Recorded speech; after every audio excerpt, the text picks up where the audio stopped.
अखिल जगस्वामी साब सदा शिव मल्हारी मणिमल्ल संहारक ऐश्वर्य प्रदाता शक्तिदाता जय दुरी गणाधीशित आदिरुद्र श्री मातंड भैरवा।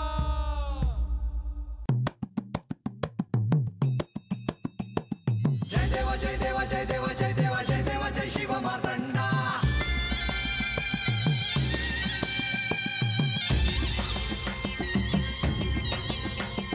जय देवा जय देवा जय देवा जय देवा जय देवा जय शिव मार्तंडा।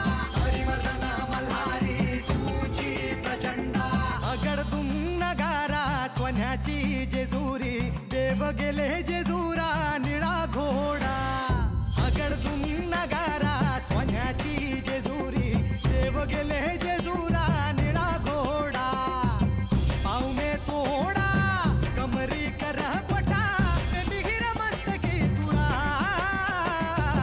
खोबऱ्याचा कुटका भंडाऱ्याचा भडका बोल अहंकारा सदानंदाचा येळकोट सदानंदाचा येळकोट। जय देवा जय देवा जय देवा जय देवा जय देवा जय शिव मार्तंडा। जय देवा जय देवा जय देवा जय देवा जय देवा जय शिव मार्तंडा। हरिवर्धन मल्हारी तुझी प्रचंडा। जय देवा जय देवा जय देवा जय देवा जय देवा जय शिव मार्तंडा। हरिवर्धन मल्हारी तुझी प्रचंडा।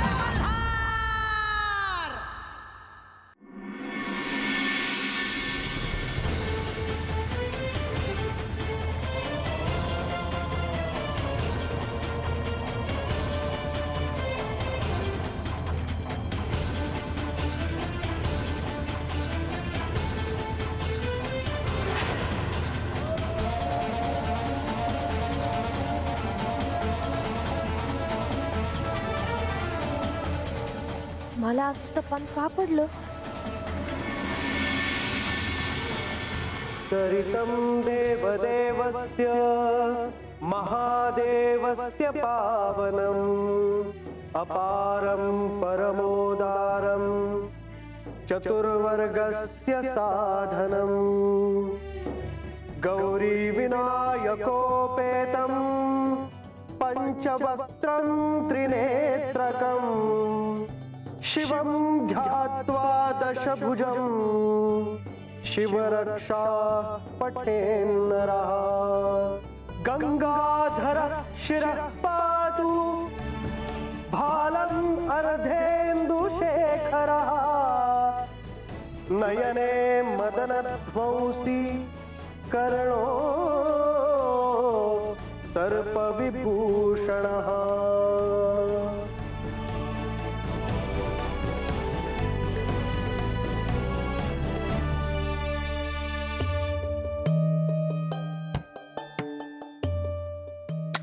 नारायण नारायण। प्रभो, आता आख्यानाला प्रारंभ करण्याची अनुमती द्यावी।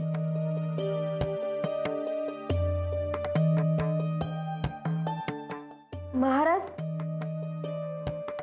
थांबाजी।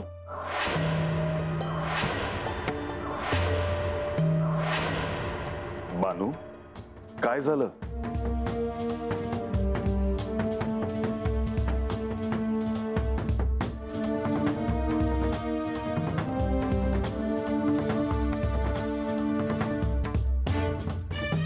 देवा, काल रातच्याला मला एक सपान पडलं आणि त्यात मला पार्वती देवींनी दर्शन दिलं।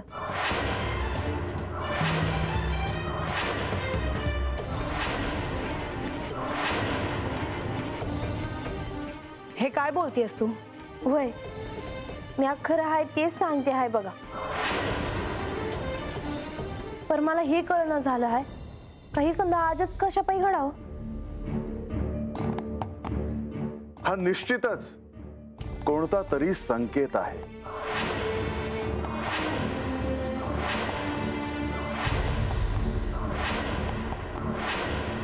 कशावरून तू खरं बोलते आहेस? मी खोटं कशा पायी सांगू समद्यान मोर? ते मी कसं सांगणार? त्यातही तुझा काहीतरी हेतू असणारच।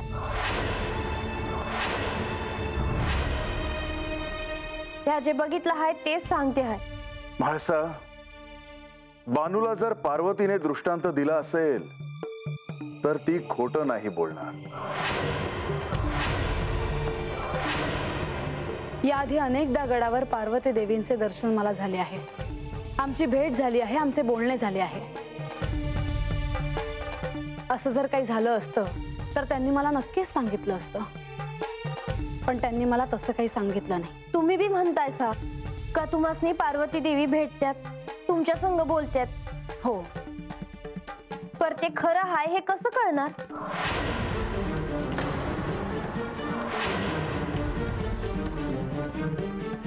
बानू, तू काय बोलतेस तुला कळतंय का? आता ह्या क्षणी त्यांचं वर्णन करून मी हे सिद्ध करू शकते. म्या बी ते सांगते की पार्वती देवी जेव्हा मला दिसल्या तेव्हा असं वाटलं का त्यांच्याकडे नुसतं बघत बसावं. त्यांच्या बाजूला समधीकडे उजेड होता आणि त्या हसत होत्या. त्यांचं हसणं नुसतं बघितलं तरी माझी काळजी कुठच्या कुठं निघून गेली बघा. आणि काय कळायच्या आतच माझा हात त्यांच्या मोरात जोडलं गेलं. त्यांचे डोळे म्हणजे जणू कमळाची फुलंच आहे ती. त्यांचं गोरं गोरं अंग, लांब केस, अनमोर त्यांचा वर गेलेला आशीर्वादासाठीचा हात, हे समजा अजून बी माझ्या डोळ्यामोर आहे ती.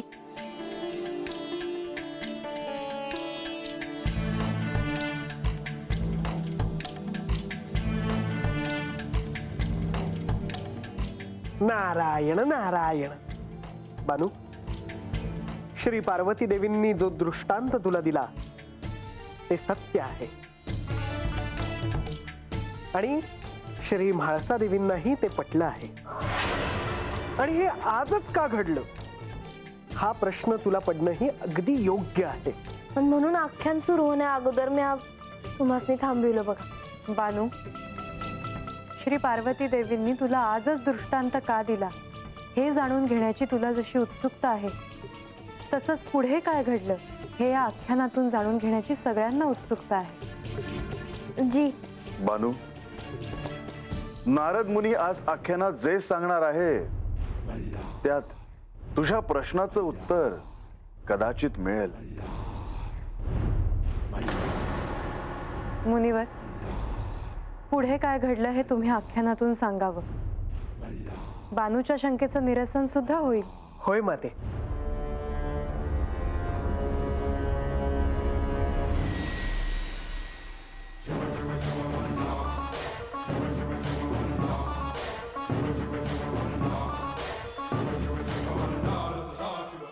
बानू, अगं असं काय झालं होतं सांगितलं नाही तू?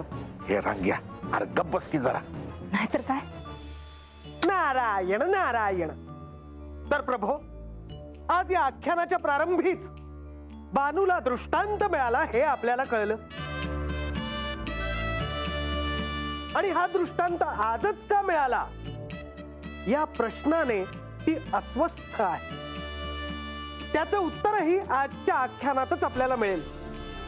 श्री पार्वती देवींनी श्री महादेवांना प्राप्त करण्यासाठी जे व्रत केले ते आज आपल्याला आख्यानातून कळणार आहे. हे व्रत, ही साधना नेमकी काय होती हे आज आपल्याला कळेल. शिवलीलेतील एका नव्या अध्यायाला प्रारंभ होणार होता. एका कठोर अशा साधनेला प्रारंभ होणार होता. नारायण नारायण. अत्यंत खडतर असं व्रत, अशी साधना श्री पार्वती देवी करणार होत्या. पण पार्वती देवींना ही साधना करायला कोणी सांगितलं? प्रत्यक्ष श्री महादेवांनी? नाही देवी, त्यावेळी श्री महादेव ध्यानमग्न होते. मग पार्वती देवींना हे कसं कळलं? त्या साक्षात आदिशक्ती होत्या. श्री महादेवांना प्रसन्न करण्यासाठी हे कठोर व्रत त्यांना आदिमायेनंच सांगितलं असावं. म्हाळसा, तूच पार्वती आहेस, तूच आदिशक्ती स्वरूप आहेस. त्यावेळी आपल्या मिलनासाठी तुला देखील कठोर साधना करावी लागणार आहे हे तुझ्या अंतर्मनातच होतं. नारायण नारायण. श्री महादेवांना प्राप्त करून घेण्यासाठी श्री पार्वती देवी एकांतात हिमालयात निघून गेल्या.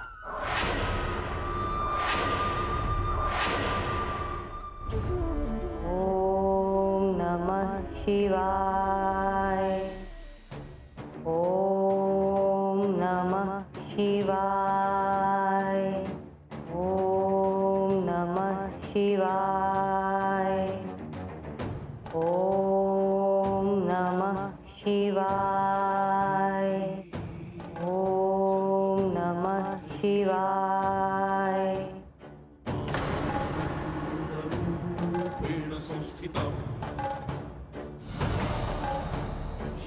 पार्वती जागी हो.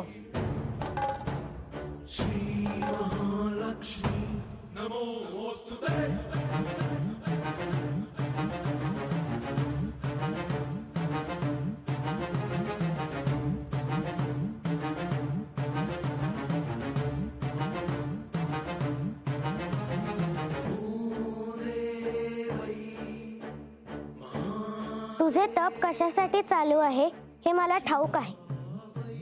महादेवांना प्राप्त करण्यासाठी तुझी साधना सुरू आहे आणि ती तशीच सुरू ठेव. अनेक संकट येतील पण तू निश्चल राहशील तर तुझे तप सफल होईल आणि तुझा श्री महादेवांसोबत विवाह होईल. खरेच असे होईल? का नाही होणार? हीच तर परमनियती आहे. पण कालावधी तुझ्या हातात आहे.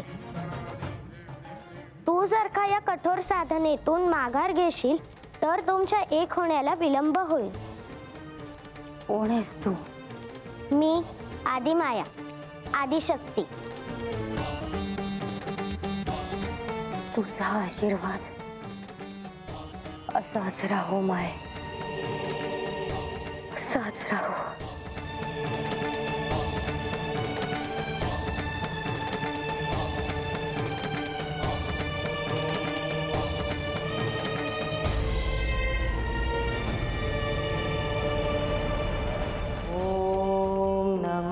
शिवाय. ओम नमः शिवाय. नारायण नारायण. आणि श्री पार्वती देवींच्या कठोर अशा साधनेला प्रारंभ झाला. श्री महादेवांना अत्यंत प्रिय असणाऱ्या बिल्वपत्रांचा अभिषेक करून श्री पार्वती देवींच्या साधनेला सुरुवात झाली. यांना बिल्वपत्र अर्थात बेलाचे पानं अत्यंत प्रिय आहेत. नारायण नारायण. होय देवी, श्री महादेवांना प्रिय असणारे ते बिल्वपत्र. आजा भानू, मला एक विचारायचं आहे. अरे रंग्या, तुला म्हणलं ना गप बस म्हणून. अरे पण काय झालं रंगा?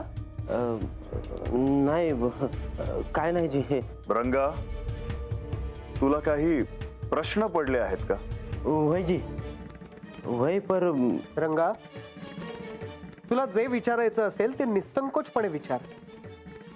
नाही म्हणजे महाराज, मला असं विचारायचं होतं, बेलाचं पान देवासनी आवडतं या, मग तेच पान त्यासनी का वाहत्यात? रंगा, केवळ तुलाच नाही तर आज या आख्यानात सर्वांनाच तुझ्या या प्रश्नाचं उत्तर कळेल. होय देवा. त्रिदलम त्रिगुणाकारम त्रिनेत्रम त्रियायुधम त्रिजन्म पाप संहारम एक बिल्वम शिवार्पणम त्रिशाखै बिल्वपत्रैश्च यच्छिद्रै कोमलै शुभै शिवपूजां करिष्यामि एक बिल्वम शिवार्पणम. बेलाचे झाड हे संपन्नतेचे, पवित्रतेचे आणि समृद्धीचे प्रतीक आहे. या त्रैलोक्याची पुण्यतीर्थ या बेलपत्राच्या मूलस्थानी जणू निवास करत आहेत. त्याच्या प्रत्येक भागात शिवतत्व आहे, त्यातच शक्ती आहे, ऊर्जा आहे, त्यातच सत्व रज तम हे भावही आहेत. आणि म्हणूनच ते श्री महादेवांना अत्यंत प्रिय आहे. बोला येळकोट येळकोट, सदानंदाचा येळकोट येळकोट. मुनिवर, आख्यानाला पुन्हा प्रारंभ करा. होय देवा. मला सांगा मुनिवर, हे सारं घडत असताना देवी गंगा यापासून अनभिज्ञ होत्या का? नाही देवी, त्या स्वर्ग लोकातून हे सारं काही पाहत होत्या.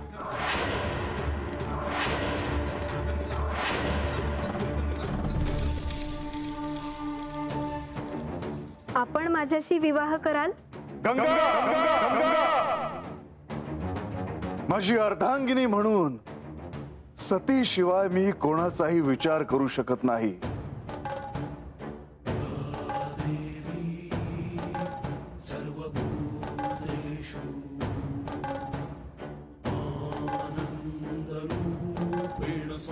देवी, या स्वर्गलोकी कोणतेही सुख नाही असे नाहीये. असे असतानाही तुम्ही अशा दुःखी का? कितीही सुख पायाशी लोळण जरी घालत असली तरी मला जे प्राप्त करायचं होतं ते मी प्राप्त करू शकले नाही, याचं दुःख आहे मला. देवी, तुम्हाला श्री महादेवांना प्राप्त करून घ्यायचे होते, परंतु परमनियतीच्या मनात तसं नसावं कदाचित. आणि त्याचंच शल्य आहे. परंतु कदाचित तुम्हाला जे सांगायचे आहे ते मला ठाऊक आहे. मला जरी ते शक्य झालं नसलं तरी माझी बहीण देखील तीच इच्छा मनात धरून कठोर असं तप करत आहे. होय देवी. तिच्या मनात देखील अशीच इच्छा असावी याचं नवल वाटतं मला. हा योगायोग आहे की परमनियतीचा काही हेतू आहे, या विचाराने मी देखील अस्वस्थ होते. तुम्हाला जे शक्य झालं नाही ते कदाचित त्यांना शक्य होऊ शकेल, पण ते तितकं सोपं नाही. त्यांना काय अशक्य आहे? का? त्या सती देवीचाच अर्थात आदिशक्तीचाच अवतार आहे. काय झालं सूर्यदेव? काही नाही. मग तुम्ही असं का म्हणालात? त्या ज्या प्रकारे कठोर साधना करत आहेत ते बघून मला असं वाटतं की श्री महादेवांना प्राप्त करण्यात त्या यशस्वी ठरतील. ते आता येणारा काळच ठरवेल. पण मला तिला जाऊन सांगावंसं वाटतं की तिची साधना अत्यंत खडतर आहे आणि श्री महादेवांना खरोखरीच प्राप्त करणं खूप मोठं दिव्य आहे. ते तितकं सोपं नाही. म्हणजे देवी गंगा यांना हे सारं काही ठाऊक होतं? पूर्ण नाही देवी, काहीच. परंतु त्यांच्या मनात एकच विचार होता की आज ना उद्या कधीतरी श्री महादेव त्यांना या पृथ्वीवर येण्यास सांगतील. पण श्री महादेवांना तर सारं काही ज्ञात असेल. हो देवी, ते देवांचे देव आहेत, त्रिमूर्तींपैकी एक.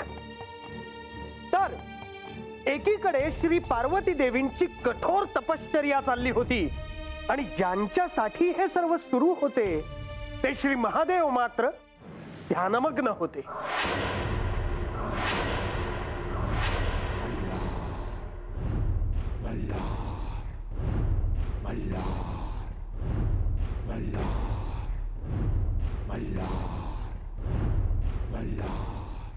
श्री महादेव, आमच्या येण्यामुळे तुमच्या साधनेत व्यत्यय यावा असं आम्हाला वाटत नव्हतं. श्री विष्णू, आपल्या येण्याने माझ्या साधनेत व्यत्यय नाही आला.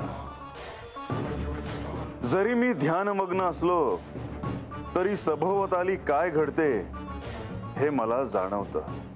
आदिशक्तींनी पार्वती देवींच्या रूपाने ह्या पृथ्वी तलावर पुन्हा जन्म घेतला आहे, हे देखील आपल्याला ठाऊक असेलच. होय, आणि आता शिवशक्ती मिलनासाठी सारी सृष्टी वाट बघत आहे. ही तर आनंदाची वार्ता आहे. आता पुन्हा कैलासात त्यांचे आगमन होणार. पुन्हा एकदा माता आणि श्री महादेव कैलासात राहायला येणार. नंदी, ते इतकं सोपं नाही. सतीने पार्वतीच्या रूपाने जन्म घेतला आहे. ह्या अवतारात तिचे शिवाबरोबर मिलन होणार आहे, पण त्यासाठी तिला कठोर अशी साधना करावी लागणार आहे. त्यांना सहाय्य केले तर त्यांना जे साध्य करायचे आहे त्या दिशेने त्यांचा प्रवास सुरू होईल. होय, पण तिला काय साध्य करायचे आहे हे तिला जाणवले पाहिजे. आपण शिवतत्वाशिवाय अपूर्ण आहोत ही भावना तिला व्हायला हवी, अन्यथा हे मिलन शक्य नाही. हे श्री महादेव, तुम्ही म्हणालात तसं त्यांना कळलं आहे आणि आता केवळ आणि केवळ तुम्हाला प्राप्त करण्यासाठी त्यांनी त्यांच्या कठोर साधनेला प्रारंभ केला आहे. असेलही. आपण त्यांना सहाय्य केले तर त्यांचे मनोबल वाढेल. ह्या खडतर साधनेत मी तिला कोणतेही सहाय्य करणार नाही, तर तिला या दिव्यातून, या खडतर साधनेतून स्वतःला सिद्ध करावं लागेल. आणि जर असं झालं नाही तर हे मिलन शक्य नाही.